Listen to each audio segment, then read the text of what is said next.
কবরস্থানের ডাক ভয়ঙ্কর ভূতের গল্প। মালদা জেলার একটি ছোট গ্রাম ছিল। গ্রামের নাম ছিল চাঁদপুর। গ্রামটি দেখতে খুব শান্ত এবং সুন্দর ছিল। চারদিকে ধানক্ষেত, বাঁশঝাড় আর বড় বড় গাছ। দিনের বেলা গ্রামটা খুব প্রাণবন্ত থাকত। বাচ্চারা মাঠে খেলত, কৃষকেরা মাঠে কাজ করত, আর মহিলারা নদী থেকে পানি আনত। কিন্তু গ্রামের এক কোণে এমন একটি জায়গা ছিল যেখানে সূর্য ডোবার পর কেউ যেত না। সেই জায়গাটি ছিল পুরনো কবরস্থান। কবরস্থানটি ছিল গ্রামের শেষ প্রান্তে, একটি পুরনো বটগাছের পাশে। জায়গাটা সবসময় অদ্ভুত নীরব থাকত। দিনের বেলাতেও সেখানে গেলে মানুষের শরীর কেমন যেন ঠান্ডা হয়ে যেত। গ্রামের বয়স্ক মানুষরা বলত, ওখানে রাতে গেলে অদ্ভুত আওয়াজ শোনা যায়। কেউ বলত সেখানে ভূত দেখা গেছে, কেউ বলত ফিসফিস করে কেউ ডাক দেয়। অনেক বছর আগে নাকি সেখানে একটি ভয়ঙ্কর ঘটনা ঘটেছিল। তারপর থেকেই জায়গাটা অভিশপ্ত হয়ে যায়। গ্রামে 4 বন্ধু ছিল: রাহুল, সাগর, তানিম আর আরিফ।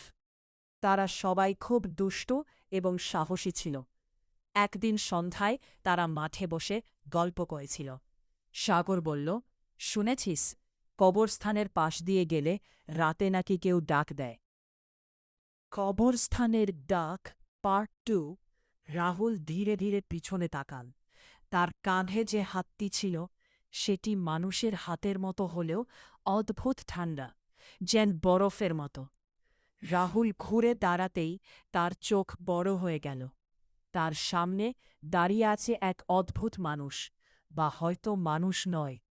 তার মুখ ফ্যাকাশে সাদা, চোখ দুটি একেবারে কালো, যেন চোখের ভিতরে কোনো মণি নেই। তার ঠোঁটের কোণে একটি ভয়ঙ্কর হাসি। রাহুলের গলা শুকিয়ে গেল। সাগর চিৎকার করে উঠল, রাহুল, দৌড়া! হঠাৎ সেই অদ্ভুত মানুষটি ধীরে ধীরে বলল, কোথায় যাবে?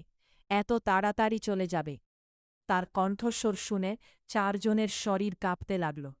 আরিফ কাঁপা গলায় বলল, আমরা আমরা ভুল করে এখানে এসেছি। অদ্ভুত মানুষটি ধীরে ধীরে তাদের দিকে এগিয়ে এল। তার পা মাটিতে ঠিকভাবে পড়ছিল না।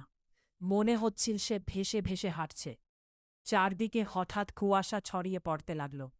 কবরগুলোর উপর কুয়াশা জমে পুরো জায়গাটা আরও ভয়ঙ্কর হয়ে উঠল। হঠাৎ আবার সেই ফিসফিস শব্দ, এদিকে এসো। এবার মনে হলো শুধু একজন নয়, অনেকগুলো কণ্ঠ একসাথে বলছে। 4 বন্ধু আতঙ্কে চারদিকে তাকাতে লাগল। তারা দেখল কবরগুলোর মাটি ধীরে ধীরে নড়ছে।